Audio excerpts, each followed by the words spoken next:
want to be your lover. Ekoye nchinyiwa shew nanso omaji atum. Auditor General says 11 billion no. Kumasi Accra Express Highway expenditure no. And you see a discount, a year free consolidated fund. And you are to Bank of Ghana. Now, according to Kennedy Osenya, ranking member, Committee on Transport and Roads, or say, Sa Express Highway na buy register as special purpose vehicle. Name a gift for and a owner of the project. And this enka buying episode kind of creature Ghana for we says approximately 11 billion Ghana cedis. As a son called them gift in this or cassette or their two Bank of Ghana. And a Bank of Ghana also there to an account or their two on tre.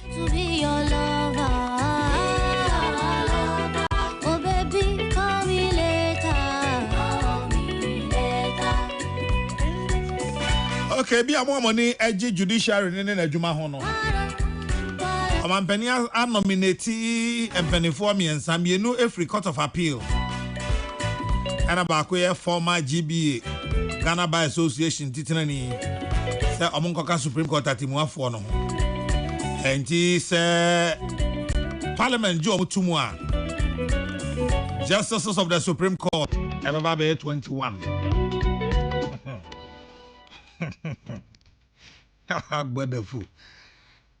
Hey, politicians. Hey, you. Hey. Maninko.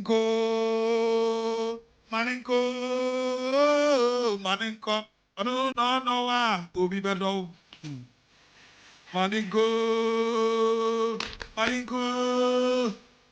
Maninko. No, brewa. Obi bedo. Buy swap. The internet will never forget. John Dramani Mahama, the flag bearer of the opposition National Democratic Congress, says if he is elected as president again, his administration will resurrect the constitutional review process on the capping of the number of justices of the Supreme Court bench. Addressing a media encounter in Accra on Sunday, July 7, former president said he will put it to Ghanaians to decide whether the number of justices should be capped at 15 or they should reduce the number.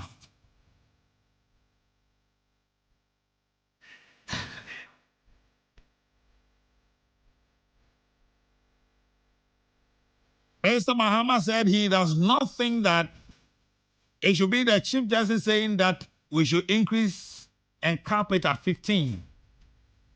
He said that's why disagreeing with Chief Justice Gertrude Araba Isabatokunu and the recommendation to the President to appoint 5 additional justices to the Supreme Court. Former President said the approach by the Chief Justice was rare.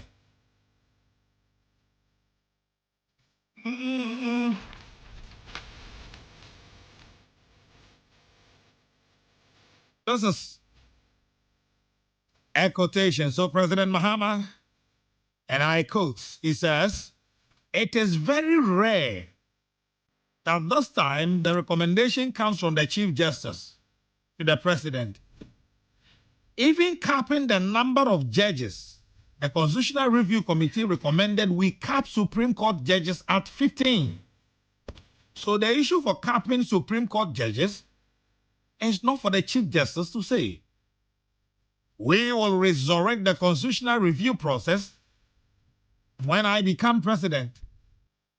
And when we do that, we will put it to Ghanaian people whether we should retain the number at 15 or reduce it, or we should increase it. I don't think that it should be the Chief Justice saying that we should cap it at 15.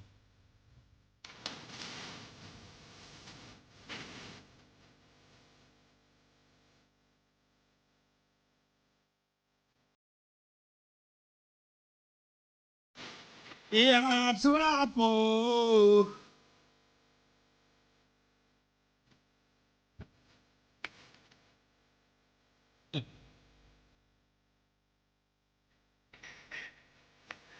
As obviously next week, issues of the number of justices on the bench on the Supreme Court will be very key.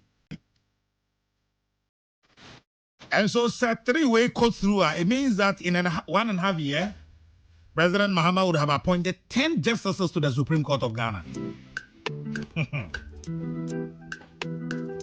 Yo, everybody on command pay.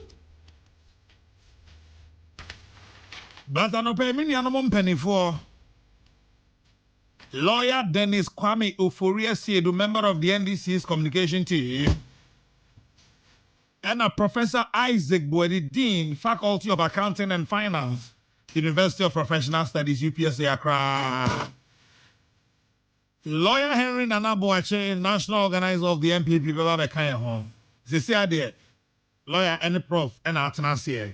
I mean, call me more matching.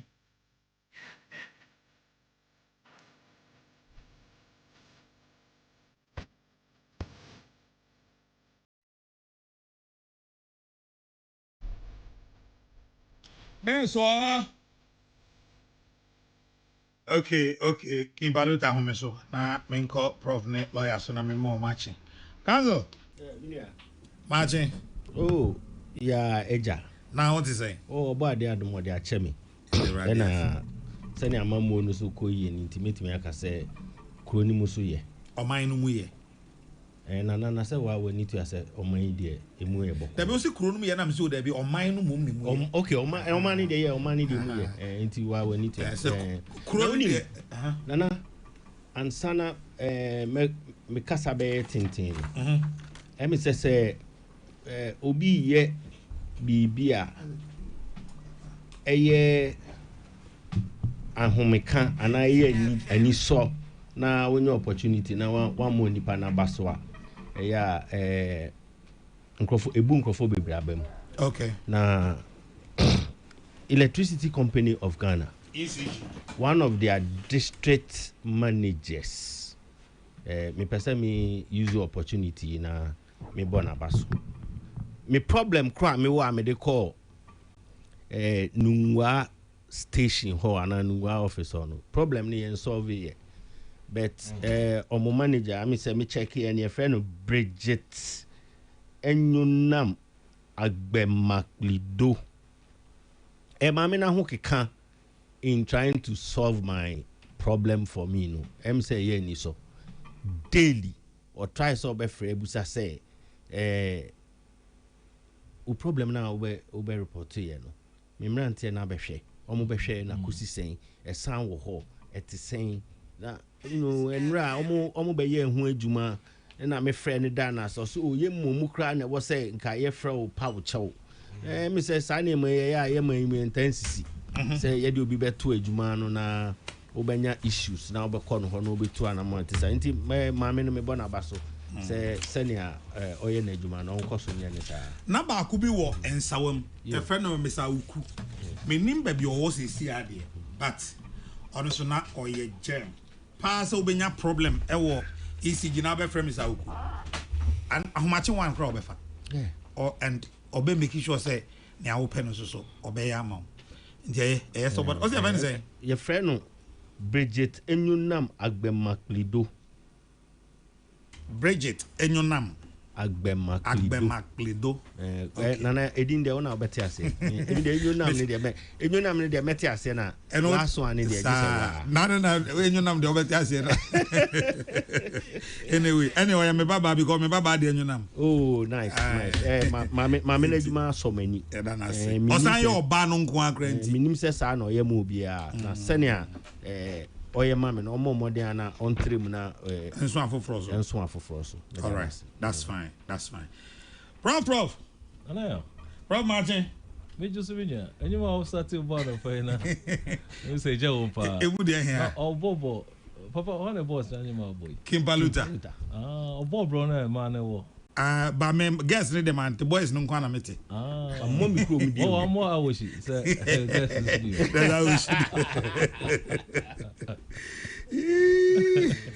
Na we have a code there. Now we are doing prof now so. Now we sure tier 4. That also you cool ye da was be. Oh, in fact, send there. Yeah, be yes program na.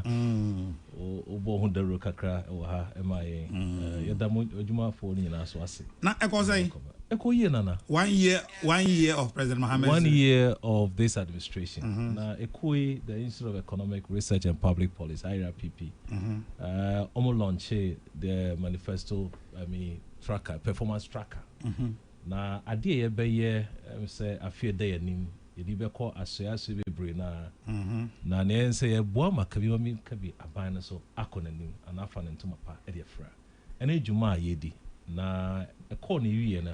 Your bonnet toffer, your church, moody, a bino, your wire idea, your boy and same man. The view so 1 year, dear, so your kind of chica crack, no, timid the jagum, now, what timid the boy more minor, yet my queen.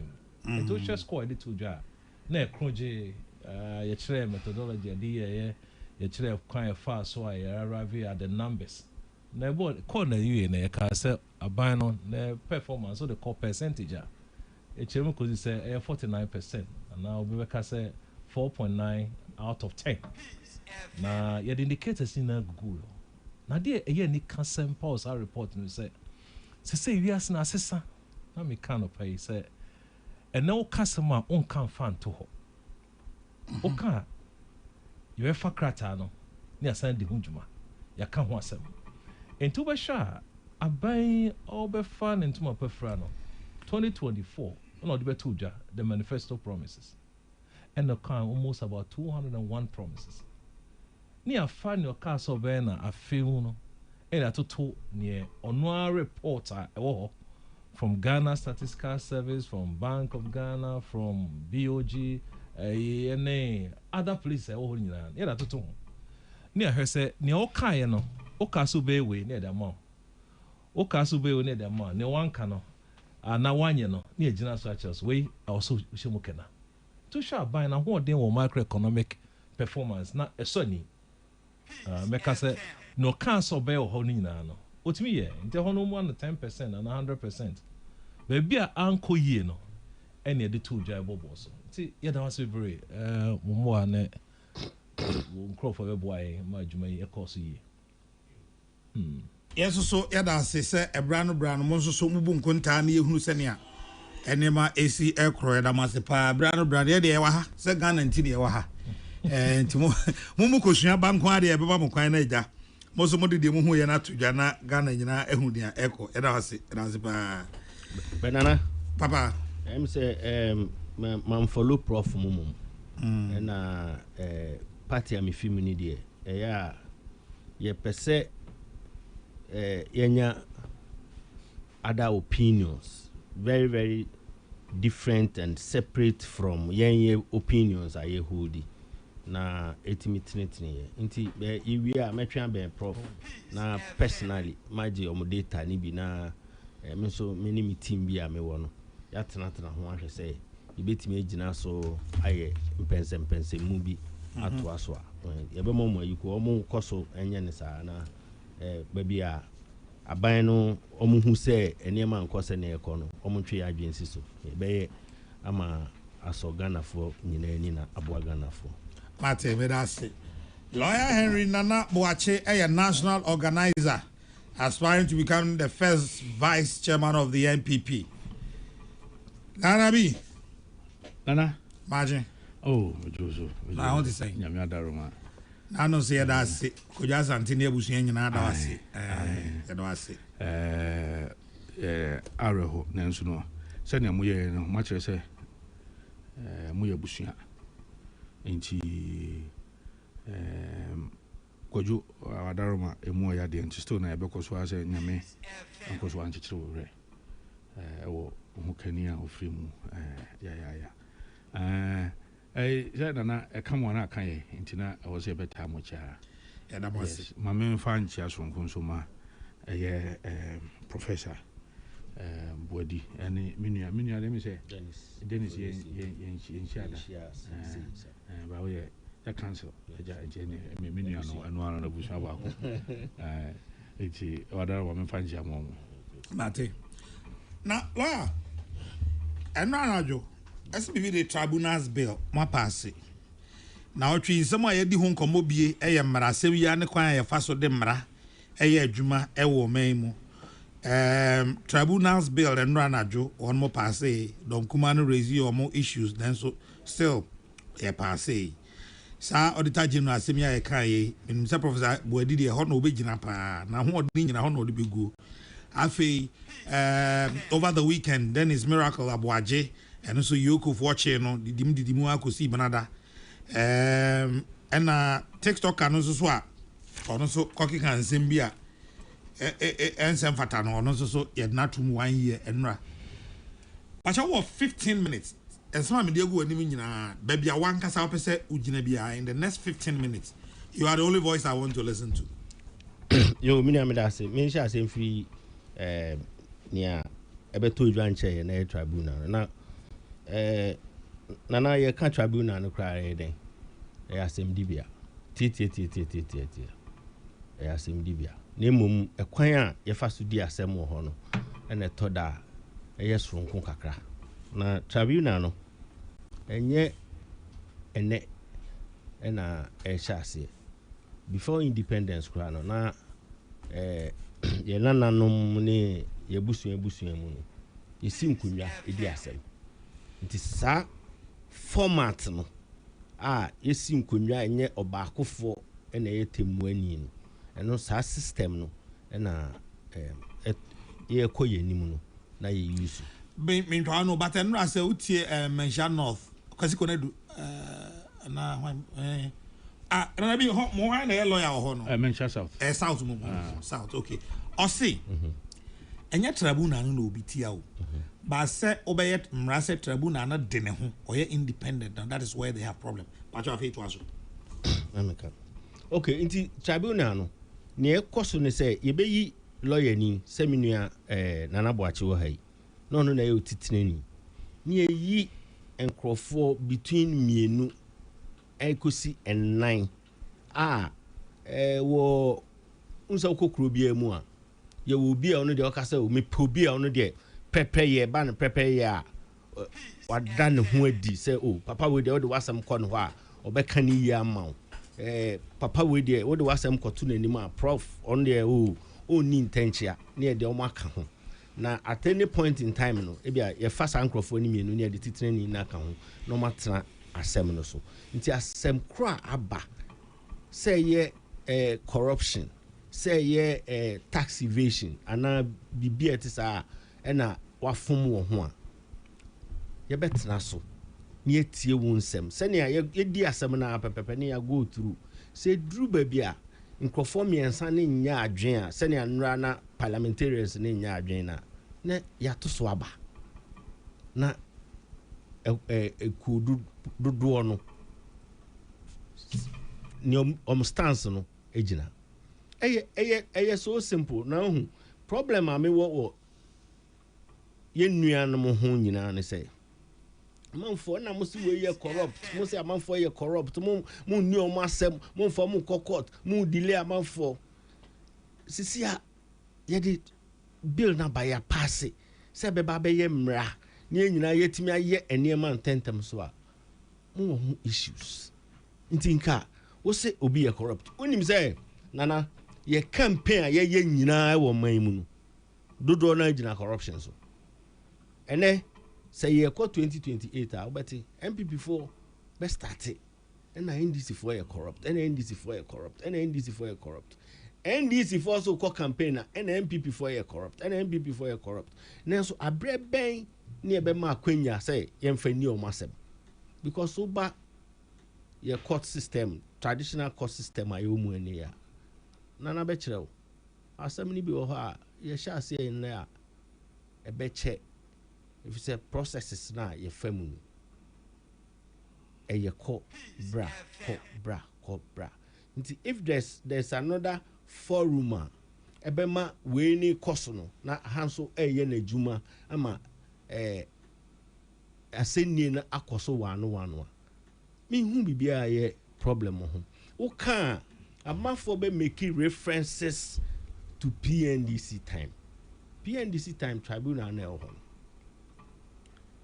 obi enu obeka say there were no excesses if say samre no na situation is different but next situation no it's totally different ne be ma yam shishi aba eni say ebia minu na na boache ya frɛ no say ya de no regional tribunal bi na obedu panel na so no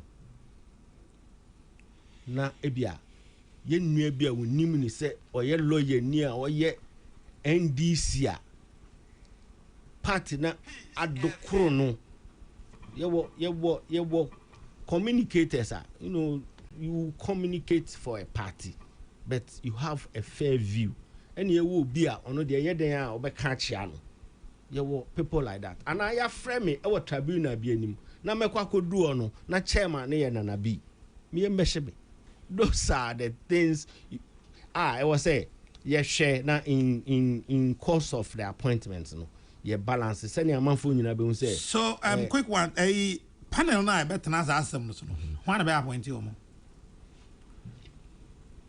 when him say to be sincere and frank with you no I've not had the opportunity of going through the bill but at all times no court panel appointment there chief justice ejuma but some say tribunal is independent say tribunal is independent it doesn't mean say it is not within the court structure within the court structure now constitution ne ma ho kwan ne there your courts no tribunal is a part of it because over 126 now I say a listed courts no edu high court na regional tribunal no abeka ho and the other lower courts are, as parliament may create no a ho and a district tribunal ne be the only difference between say a district court and a district tribunal is a district court one magistrate net so when it comes to the tribunal it's a panel of 3 or maybe in extreme cases maybe 5 and so I don't personally see anything wrong with the tribunal I was say eba nebe boa ma ye and say ni court in some no etimi koso and tem nana eno ana mitie minority leader I know ka say tribunal no be create chaos I don't expect the tribunal to create any chaos because tribunal na you say as we speak ikra ebi ni system ni mu at least nana ubemi out say ban say structure na ye create panel for tribunal no e ba sama ye di a efa enkola ho a within the juvenile justice system na the same structure say you benya chairperson you benya panel of 2 but you be emrani define the class of persons who should be part of sa panel no. Once that is defined and the paneling is done based on sa nshishena emrano edi atoho no there will be no problem. And I mean, just say in extreme situations where wona o ye kwatena wasem so no o feel say nipa na o mu bedi wasem no there will be bias in a certain direction e be awunimom but what now your lawyer ni o me menya lawyer ni ayi sesi e kra ye wo court na e wo court no kra emra guide o mu ye nim say court structure ni ufri e bia na o kan say na o che say tribunal na emra guide o mana o mama no si okay nka beti ase ayi nim say eni ufri magistrate o call e bia high court ufri ha say o call the superior court na edidi so sako eno kra na ye di asema we have reasons to believe say a political persecution na ye be ja court no ho say now yem fa tribunal mum emedi asem because me hear issues na mo ye na e be a corruption be criminal issues. The very issues are court no a trial no. Court to cry any na tribunal. Especially when Wawa can say a bet me yes say over court tribunal be any no. Na lawyer Dennis Netio. Say chairman. Don't you think that would be problematic? Nana unse for as long as Omaya yetimi ye da ho NDC and MPP, these questions will come up. For as long as you work, it is a uko court system ni mu a o say ye feel say political persecution na. Question abu busa ho say sanity and I am politicians no and I am a man for adwin say sanity because bekai oman you know they've been judges are nominate either NDC and MPP sorry a question omo political lineage so we be away we were contesting or constituency on the ticket of this party paying we who so anyway I meeting paying we na done for anyway we've done all these things but question abu san say ye tra ho na ye kodu baby a san crofo ni ye omo adwuma ye mu no etesen ye ne ye ko omo anim de bia and omo adwuma no eye nkrata sem ne kasasem nti say o krata na de kotu na nim no o krata na nye NDC MPP a ono so na adwuma no enye NDC MPP because ye won hihye lay down procedure was say odi akire na ode ye na adwuma nti say wo kona wo nkyerechire mu no wan koye na NDC MPP a ono so obedi krata na ode ko enachi na sa wo de krata akọ na wo krata no o kala na I'm sure na say onye sa kala ni nipa now you are forcing the person to follow on also the color onim but for so far no inyuma akoso ni anamo ye judges na tu no I'm say obi abedi adanse say there's not been any form of political persecution to the best of me experience amenya wo not even the unanimous FC. Unanimous FC. You see, those issues were political issues. When political issues come up, you see,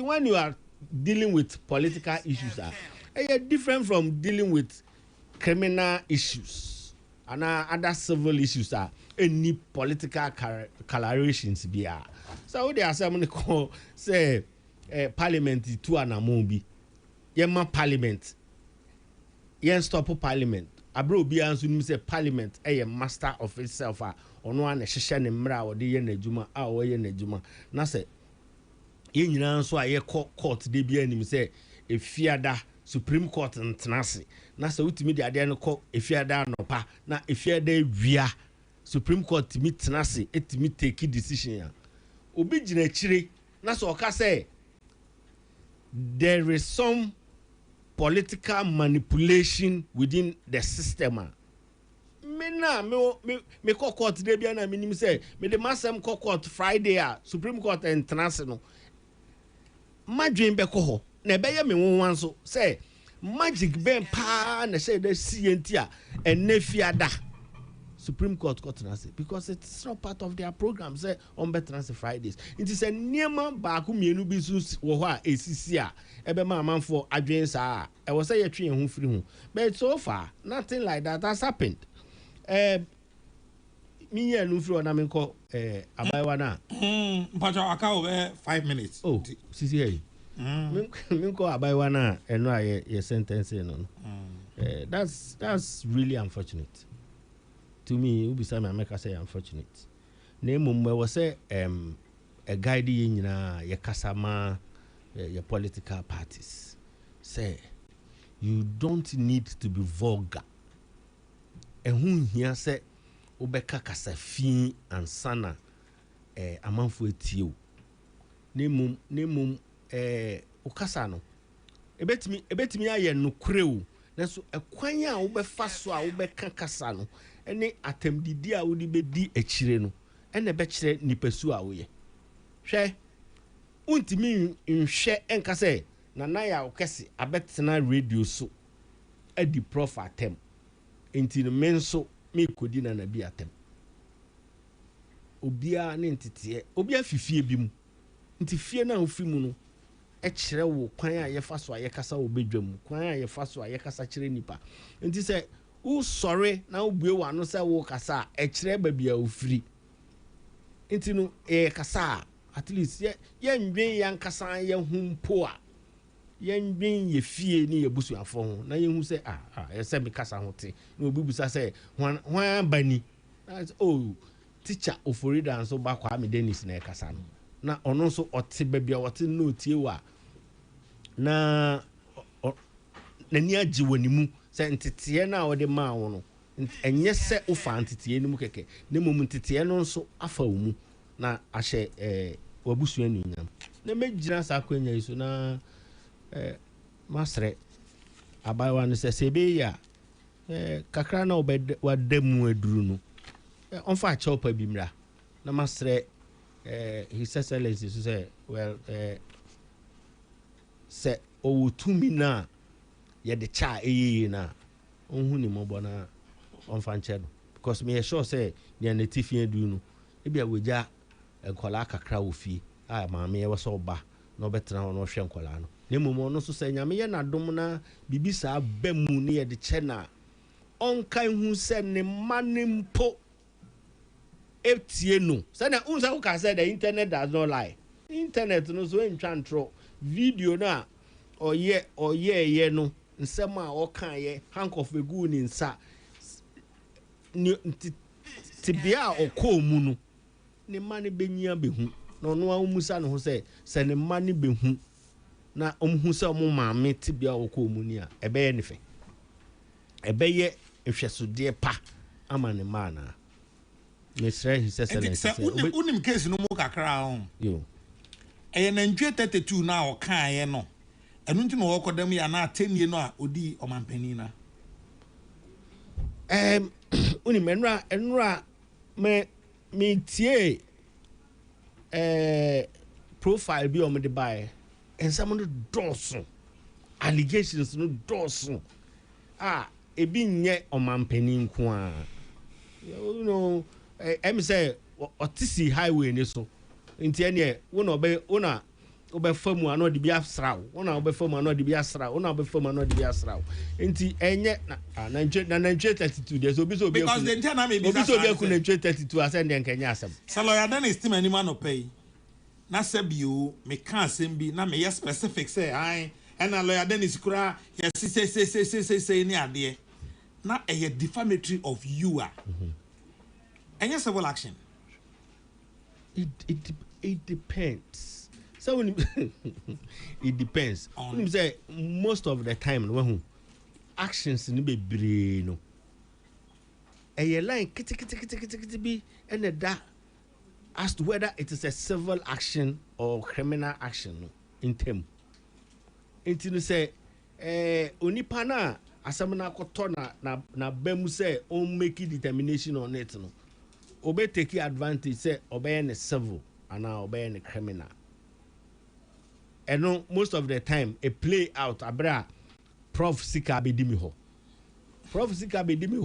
abra me make say a civil transaction prof so narration etimi ye no criminal in the sense say me de nada na sika no enti sometimes depending on how you make the statement and the things you say in the statement no on ya asamane fan ho no betime na president no o tumi so de obi be court obi a untimi fa ne court de ono so need to me say o de court emra ne ma ne ho kwan se emma ho kwan so obi de no court nti de no no anya tumi no no atimi de obi court sometimes say abo ni dua anya me ne pra no ho say ono akasa ni ahode a ode be ko ne ntokwa e wo se emra no e na timi ko ne ntokwa ma no all right nana baba I got time that's one I don't know, but I told them I'm out 2 minutes. Oh, where they tell 11 billion be one assembly ababonte. You see a expressway. Na expressway na ye no. E bi eni aje ho e bi complaining ho. Na most of the time no nia timamufu ana amanfo bi nim ye de say yem to aboa ne dimbone na enya kwan intwanity. Nti yesi 11 million bi ekwan ne nuru ba bi afekura na asojafo no create ne friend right of way be ma contractors ne kwan amama di akire di ye kwan no. Nanso 11 million be free baby akodi baby na controller say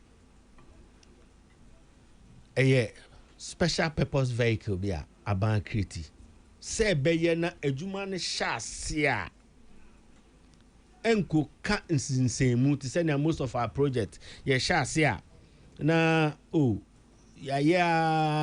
say school dan ni esi a you do lentil level you see a raising certificate aban nyeska into adwuma na kansinsemu.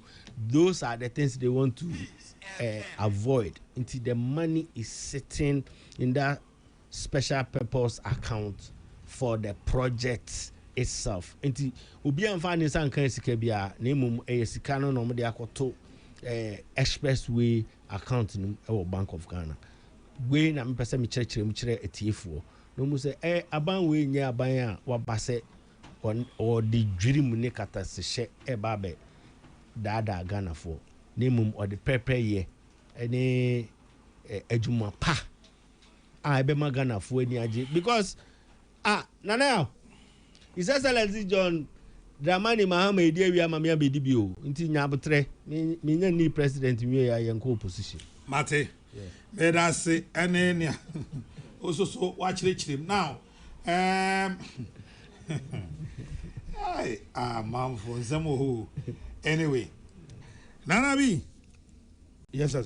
Remember also say about China Minua Clement Asiedu our Ogle Road North Kaneshi here on Mentadia mission in our Pamma China na woda Clement Yamauchin Kwana woda Panyamea Dumwa or China woda and Tidium Kwana happy birthday to you.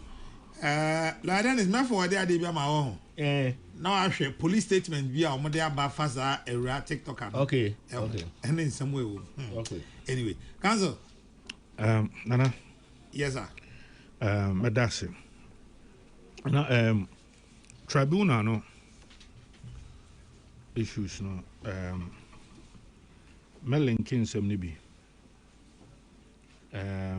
Nidi kan sa wo hwe your constitution ma say na minua lawyer kan article 126 and a kasafa the judiciary ho 126 na no a kasafa the composition and mode of exercise of power of the judiciary over 1261 na also the judiciary shall consist of the superior courts of judicature comprising 1 the Supreme Court and the Apex Court Barton then Court of Appeal and the High Court and tribunals.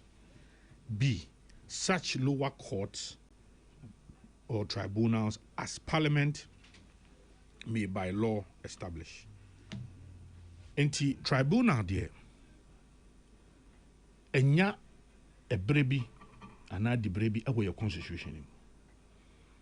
As to say our tribunal na yenuanum NDC for the home bill about parliament no is another matter. Because na ya kese e betimi afra na ya kese na e fro bi nso na ya kese ba be ko na bia nipa na ye kokko nipa na ye tietia wa kamasma ba ku bi no ya adwuma first capital ordinary akesi sa ba ku so PURC or so na akesi ko fo di adi boni egu mi exactly enti be ko mu no na ye fro bi sa nanso nisu ne ne ban different and that is why we are questioning this. And nana me yam sheme sanse enei sania ye court no ebinum krasi yo monema no e ma me yam sheme sa tribunal e shemu I think it's section 4 say be independent of what on say many lawyer was yamran pa and we so do no church mu kra no Mr. no bana ase emfumfum aba ho kakra no lawyer the kunti ameka san say oka independent na je say onum kra no onye di na asem wi kra na wontimi mfa na asem na wodi no ensan kokko turu bia bia mu because de no ho okasa wi a wakasa wi but Article 126 I making country which they say lower court yedi asem a woni nye ho no utimi epem so de koso utimi de court high court e de court of appeal e de supreme court tribunal ya yenu anu mandisi for ekofa asade abai a o maye eno nko ho act of parliament a o modi ahye act ni mu se e de no ho e independent no already you see judiciary no e independent. It is a tribunal now all referred to in the constitution under 126 now. Why would you want to also give such a body an independent feature of what? And that is the danger. And here, say, offer cases no banana, you asked something very. Say, see, one of the appointments. Yera Mahama na NDC for ya never be appointment no say omanya ntete bi so omanya ntete bi yenim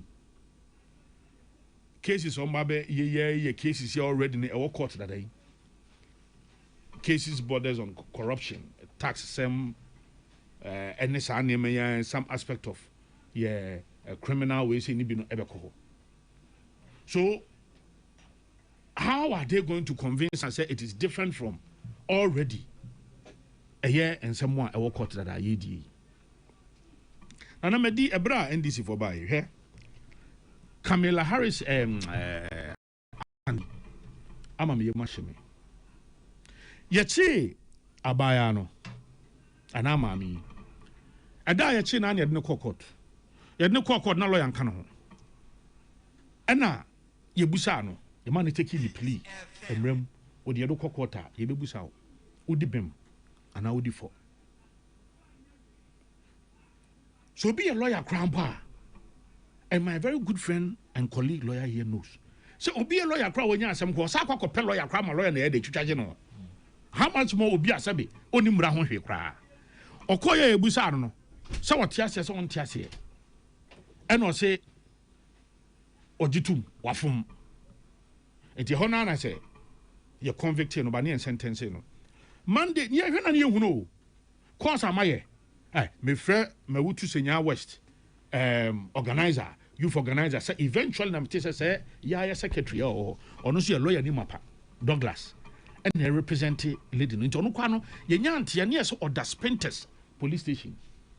Omuko Saturday, Abaya say ya Bruno, Ampa, or the evidence a chair, Bruce is being one year at the chair.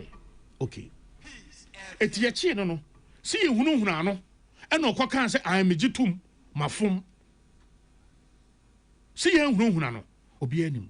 But to be fair, Monday a lawyer no any court no, and the lawyer no putting in a motion for her plea to be retaken. Who's a judge navy?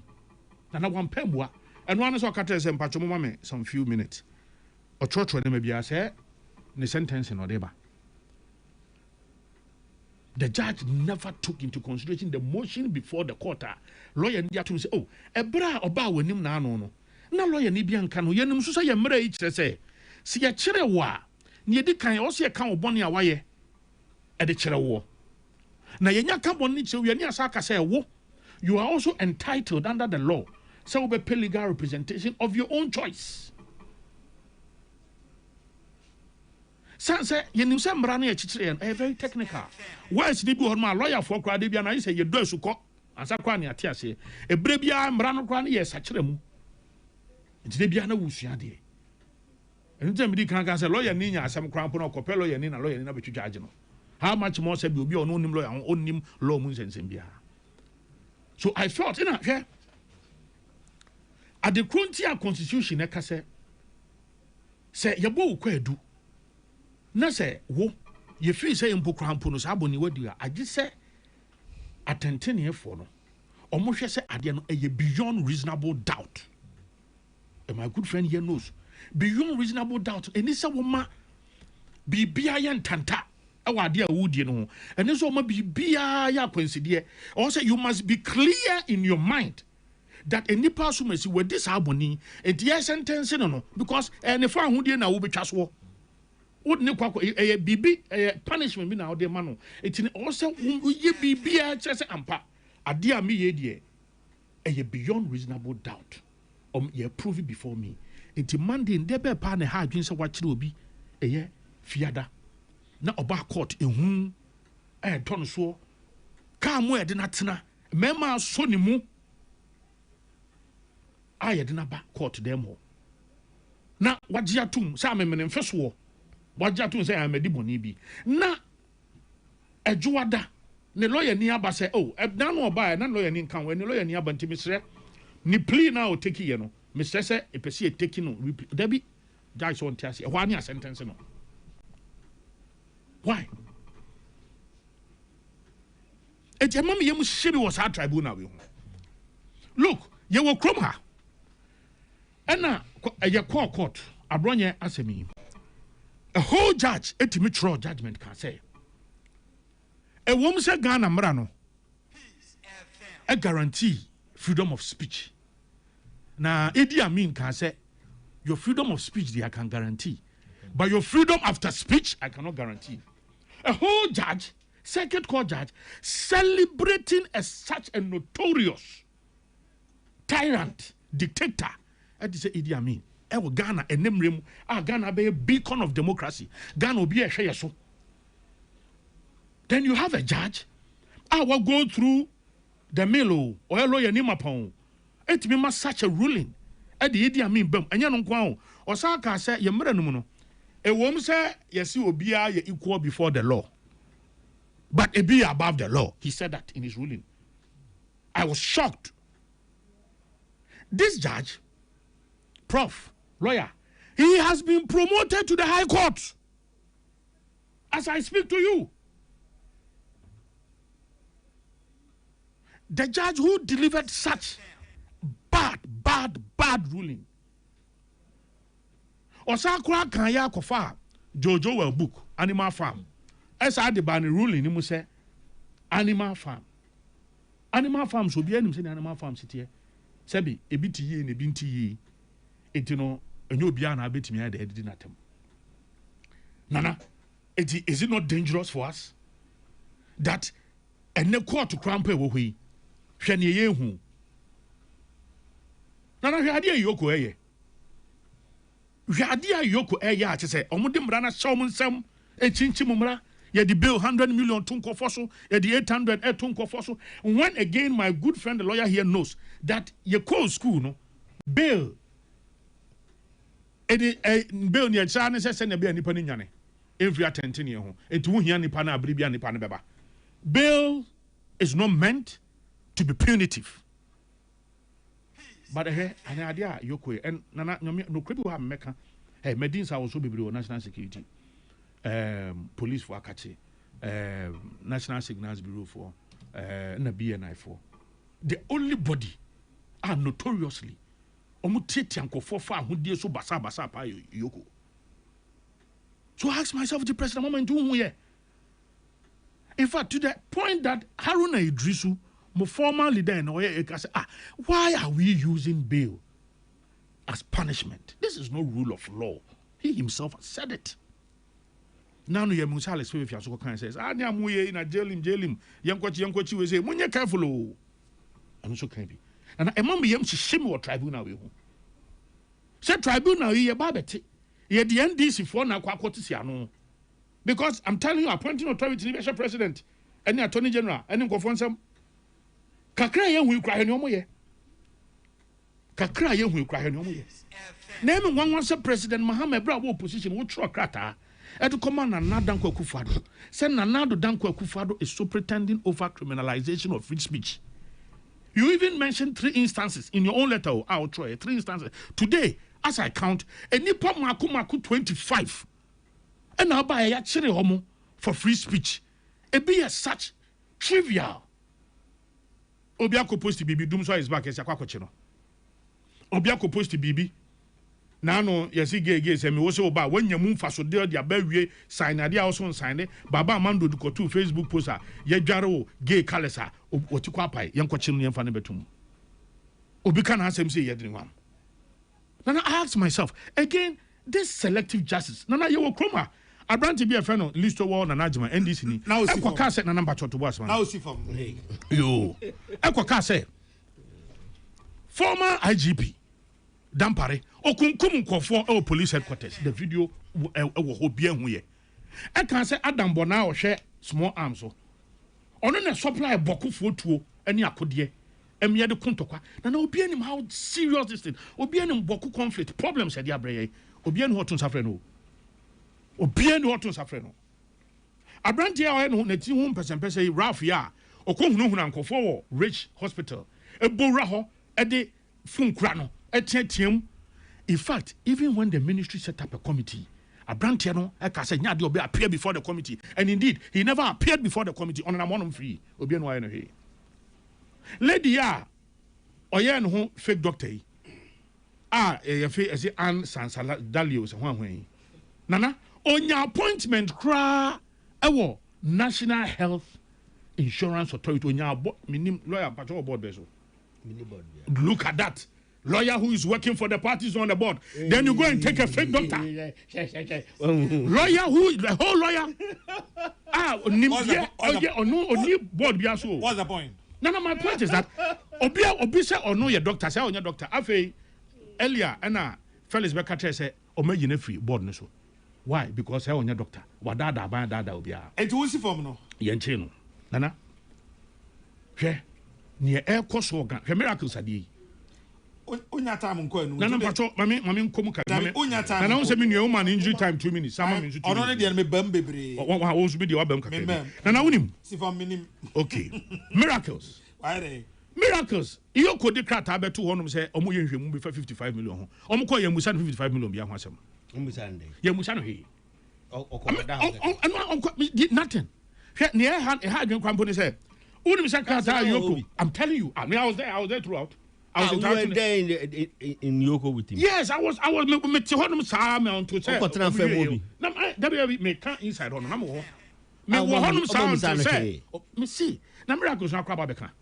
Was it they never asked him anything about 55 million biya. Number 1. Number 2, Abranti na almost had in a car who said ono na start itua no nana are who says such state institution etimi unprofessional etimi ditro say onim say sika wo tua no close to about 500,000 and no free auditors report be a buy the data 2025 yesi won tua almost say charge no say won tua saka no but look at what Yoko did o ma sheda de no ba be bom to say asem na Miracles ye di no eno na accountant na be jatu nsa mpama fasika bi na mi tua ho ka.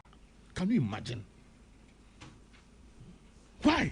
Anyway, Mami Professor Isaac Boadi. Nana, let you finally, Mami Ra. David, how do you know? 30 seconds. Oh, sir, highway 11 billion 30 seconds. Nana, what call Kumasi and saying? Nana, and there's a friend can now cook Kumasi. Time be free, be one way. Minimum time I'll be your partners here 7 hours. I didn't. Akwanya ye reku fado nanka ordualize no o faso a wuhu se akwanya ye a lot of places and I'm on Kokumas in Passion Fanafi me Kokumasi you see the me can say me Kokumasi me can say me Kokumasi me say who can say me Kokumasi me say who can say me Kokumasi lawyer me say ja ni am pese me kire wo ne say ni am pese me kire wo ne say uwo ye ma wonfie nwotwe se fa ye Kumasi kwan on the dia na me pese obakọ ye ma wonfie nwotwe se fa ye Kumasi kwan watwa ya maka boso miensa akowirewire ba bia be ka kire se kwan ya wo sha ase a udualize why yes na we bypass house we udualization papa on kanokre me ya se mini o maka ne sa ana 8 years ye ka kwan a ye wura nanado danko akufado ena Kumasi kwan ye den na se Kumasi aban bi aba oh baby prioritize Jonah why is it that prioritize Chebi Town and Cemetery Road ɛna wogya kumase kwan wabi a woba bɛka kyerɛ sɛ na nka woyɛ kumase kwan wonyɛ kumase kwan bia ma prof nka bi na mmerɛ no bɛkɔ asɛ bia ni wabɛka sɛ foforɔ bia ni wabɛka this mama mintie professor Oh, no, bacho, you are bacho mami. Mentie prof na No, 30 seconds. You all can.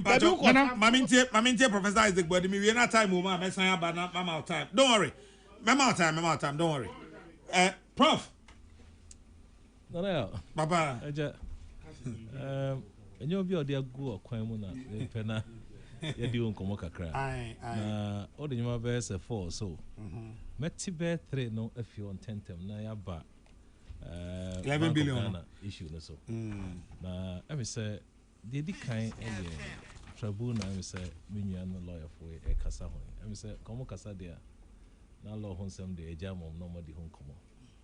Na say emi say nra yete say Supreme Court so appointed 4 judges be 3 e da koka ho. No quarry is a buying or appointed be a yemisana question. You be for so a yemisana esan say or 2 minutes or DS adding. Na in 24 mo show background sabi omo akomanum ye very respectable people near fall. Na the na echichi maso kakra ye the period e wo mu any these appointments na obesha the 4 near do on buy let me be say oh sorry let me say we need make kind of 4 3 na maybe say e be a court speed e did some Supreme Court na bia enkoye and the quality of service and enkoye ente e fa bi dia ka ho sabi meni ho answer me say questions wo ho now share tribunal na e ka ho asem ya pass bill let me say no anajo me mum de say ke say din mu ma nka beboa me nim emre wo ho cause any time be kan tribunal asem bia court bi on say say word no Ghana akọ etum pa Ghana for so we share tribunal e brae emre so ma na yera rolling time nti say e be to dwa say say din say ababie mu a sabi obia so ebe ne kakra say ne esi dano na esa ababie mu na say imo den ka hwedi ne sisa na ka beboa nemra abofrai a ya che no em say ye man sentence em say nra ye also now kanya bi say 32 cows no enunti anase president odina atem enti 2 issues now was obi so okosie 32 cows say no kware say nya no kware yentimi chum say O prof da bi no kwa sofo bi aka ho sofo bi ekobubu ne dan na ka say ono okosie 32 cows ansa na ndc ye wini na ye wrese du nketia ya we sofo bi di kan Canada sofo ne enkochi no na me ba ofa enti na me share the reasons me ti han me new reason no say ma many kan so ntufo e wo ho ansa na medical e de ne me se me kan no e de abawi na school ye chere Azana Ubetufo no Ghana Police Service the statement be by anopay. Or say me person tell me kind kakra. So the Ghana Police Service has secured the conviction and sentencing of Kamila Al-Hassan 43 to 1 year imprisonment with hard labor by the Accra Circuit Court for offensive conduct following the publication of offensive and abusive content on social media targeting the President of the Republic, His Excellency John Dramani Mahama, and the First Lady, Mrs. Lordina Mahama. The convict was arrested on 9 July 2026 through the intelligence-led operation after police intercepted a TikTok video in which she made offensive, insulting, and derogatory remarks against the President and the First Lady, threats against their lives, and false allegations concerning the President's private life. The statements were considered capable of distorting public peace and undermining national cohesion. Following investigations, convict Kamila Al-Hassan was charged with offensive conduct and false communication and put before Accra Circuit Court, although sentencing was initially deferred following her claim that she was pregnant. A medical examination conducted at the police hospital confirmed that she was not pregnant. On 16 July 2026, the court sentenced her to 1 year imprisonment with hard labor. The Ghana Police Service is also taking steps to put the convict before the High Court on the separate charge of false communication under the Electronic Communication Act. The Ghana Police Service reminds the public that while the Constitution guarantees freedom of expression, that right must be exercised responsibly and within the confines of the law. The service reiterates that social media is not a platform for spreading falsehood, making threats, or publishing unlawful content, and warns that anyone who engages in criminal conduct online will face the full rigors of the law. Richmond Mensah, Deputy Superintendent of Police, Staff Officer, Public Affairs. I said, no. Nana, then I make can say, your school away, school porno, on say, your chum Friday. Your chum how an impany for Cassa. Your chum how a only pair Cassa, would do born in the day, every man. In turn, now, in summer, you can. Edi guni pahufin ye didi atem edi say ye soso na ekonanim na say mo frey ye ja omusa hadwen enti meka say eba nsema ye kan o abefo nta video abayiza dancing obia nya kwan ano akotrans na aka nsema sabi eguni pahufin ya hu bebi asi other countries obi sorry call radio so call cansem we na den tokwa o yene no de about mamu enti ade a me soso me show bia so could pass on quite sad afia na sometimes no empanifo ni bo a emofra na quite sad no kra wie no afobo na onkasa akofa nkrofo no na omodo nsa tom sayem na afi obo se omonomo ekọ bankromu show machi say omonkoye sa de kode no mesre say yempani fotie ya ye de kasapa ye de nyansa kasa mo fresh utie ya besre na ye kasa ho ate na ama oman ye twenya ntoma pa e de fra ne mo ne meka ne say ne ati na enra meti aban no kasa ne sabe na no hye na ye be hu say ne beba na ne se aban be kasa ye nton sanfre no na eho na me de me kasa yi ebe ko gina na makasa se pese clean system no dia we should not be selective se pese system sa de e koso no enye ne ebe ma ye ni ye dia mesre ekwan fa so e de chinipa ekwan fa so e tutu na no ekwan fa so e de ne court ye di na asem I was say far kwan papa so anya sa niemi nwe kan ebeka say selective justice ne okoka sa asemi can ne by now cows in them say emu nsem ben ye fa so digina so cows no okoka ye ana say president couldn't atem papa oka sa asem na nkasa no minu di ato no say abofra na e fa no say no correct mini court obi see a man and lawyer say onko jenachi non kan asem mana ye vesre ye vefa kwan papa so me ama justice na ayejo because no one ye preach be bia e ko enti nana me the hobby see ho na maba ai auditor general's report no so I may say o kan 11 billion. You said the Koye Expressway. Question bisane say you will be a dada and I need you. You start ye be and I start ye be. Meaning say we a special purpose vehicle. I perceive a DSR ejumano. Now you better clarify say Sikano was moved from one account to another account. Eteki mresen ansa na saa information eba na emreben na also saa de ye be clarify emra public na ate akoya soma wie ansa na ye be saa de aban ba o ka say obeti value for money office menu say ate a menu ma bi adu ka saa nyoma yi eho na o se nyina kokofa na sa report a bit toje there been another report or why in the home komo this is assembly sika was a call in Pontonjuma another almost about 24 million yen kan ho asem wie ti ebesre sometimes you know when they say a man told you and send a year no. And now Kokuma say lawyer can you won't spend more than 7 hours. And so do Kumasi. A hajin pot was in a quine na. But Mamusa na a year dual road some time ago. Minimum BSC. Say ye jay no so dear and you'll see who. Now ye my aquino Savi Eda honate me use to my economy activity across ye. Nana mention ye see Bank of Ghana Parliament as your Mr. Rouse and answer. Na ne see him say na nyoma nine. Bank of Ghana governor or report was say obey ya no.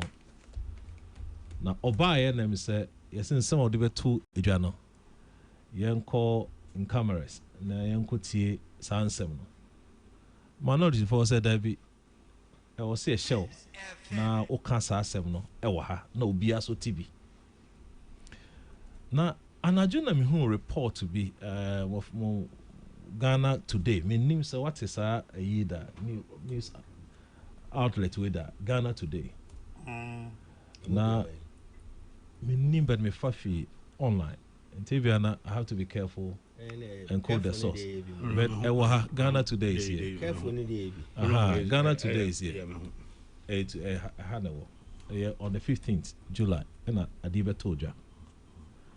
I say, Asemi fi Yera Mahama Yariga, majority leader.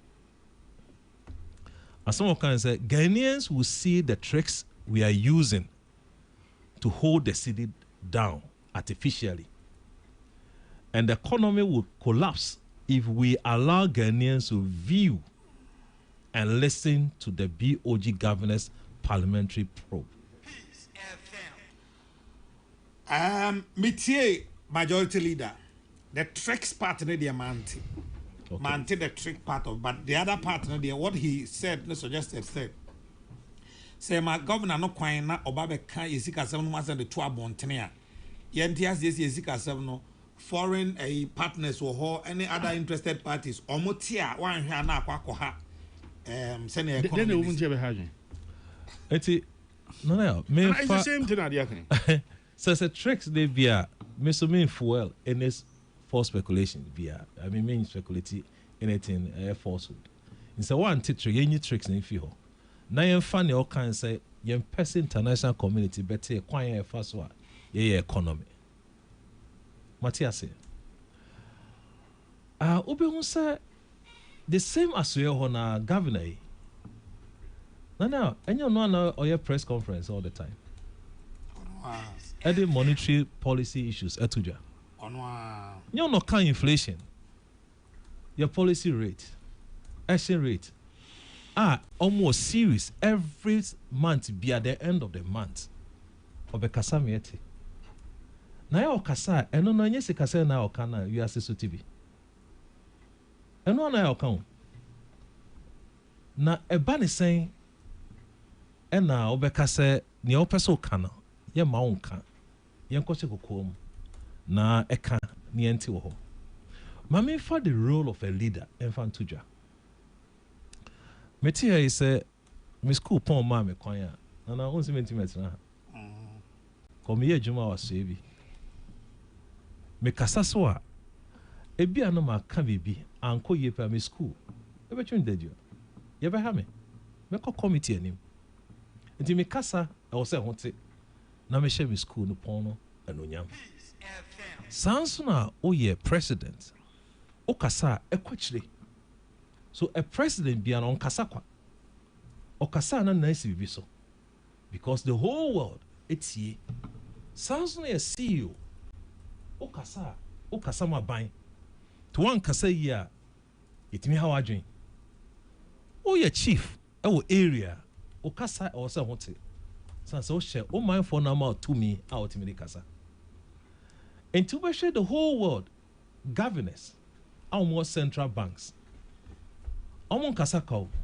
and now call even MTN the CEO of MTN and okasa ma the global MTN no to kokaya de bi na koya de enya ye man ho ache no sanso na wo ye governor wo kasa ekwachire wo kasa ye mfa ni agro so wo kasa o man no enko yi a the whole world etie international community omutie investors omutie omo pesa omo hwe videos ka koto obi atie na ebane sen ne kasa all the other governors babe kano ene e wo se ye ka e de hyedem mo obi antie meji ho na e ha me Bank of Ghana is an independent body, but publicly no or accountable because issues or kasano or kasafa inflation or kasafa exchange rate or kasafa GDP or kasafa reserves sanyo mamabo nyina no e affect our daily lives. So me say or say ye mane nkasa nemu ye mena ko kasa okoko no ana na achuma so kakra na ne kan wo se emfa second part in adwuma dan na wo ho pa wo se edisie ayente say ekwan fa se ebu economy no ye man crofo tia ye economy be collapse and now say abochi the dollar betu dwa I will train Bank of Ghana abochi o ton dollar no so operator Monday obeka say ope dollar obeka so and then minya rate ma Bank of Ghana Monday so na ma rate e chese obi bia o disi kaya juma anase oye bibi o mam e asoya ye fa ni agro asem oka bia no ye fa asem se asem na e kronje no waka enti se ye preventing so den sem betu dwa sabi yanko back then ko hwe Sadi see parliament. Emana kasa, yemane kasa. Kosha indicators any effect on some pronouncement keke. Pronouncement by see yemane kasa. Go and check the stock prices. Then let me go and check exchange rate. Neko share because on my idea negative biano, it affects your currency. Idea positive. Mami ha na me promise na be 2 minutes bi nana enye 2 minutes o nana 30 seconds o there be me promise 2 minutes nana mama 2 minutes na 2 minutes dey ja onya ye unim say wa onipa kofi kombese na eba eti kofi ta na mama o mu 2 minutes no ene me so ya no mama 1 nana there be nka ho nana wadaruma enche ye party mu ye regional ye do region so say na yenim say National Steering Committee and KBSCI. Na yeshia na yede krata ebetujwa. First of all, let me say, sir, it is most unfortunate, sir, the General Secretary will suffer any attack for a decision the National Steering Committee taking. Most unfortunate. And I want to say, sir, so we share your constitution more. The National Steering Committee, the composition is very clear. National Chairman, General Secretary, your presidential candidate, the next president, Ekahobi, me Kahobi, National Women's Organizer, Youth Organizer, Nasara Organizer, Communications Director, National Treasurer, in Ekahobi. Ya kwa tuaba. No. And now you invite in a Bibians and invited directors. Na Director Gary Nimako, Director Legal.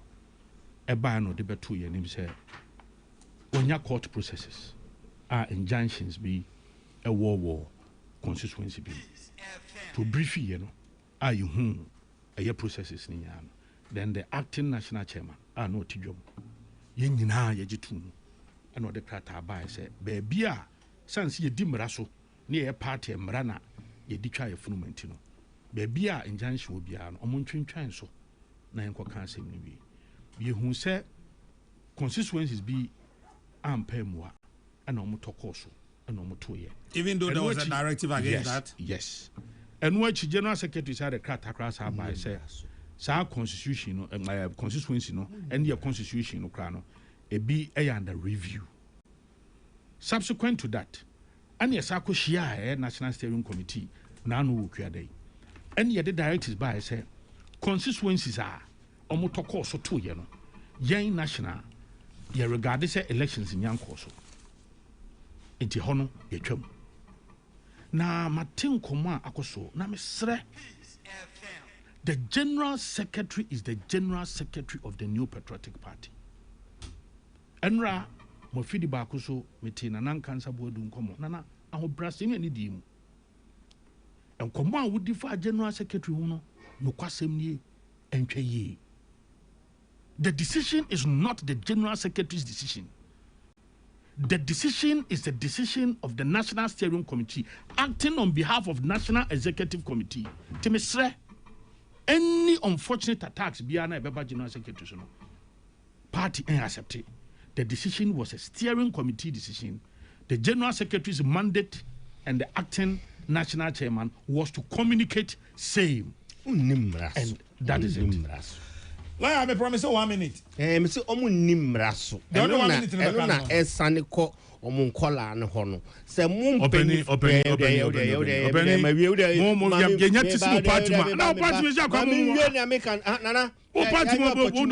Opportunity no. Cancel the assembly by me take care. Internal party matter the amudi kwa munye. Party assembly my educate in the masses no. Hwe me nya experience bi wo court bi a me ko na papa ne buy no na oni lawyer ni. Let's move away from NDC and PP. Let's educate our brothers. Oni lawyer ni na abra ye emana taking the plea no. Na ye translate it directly the call Language what I said man.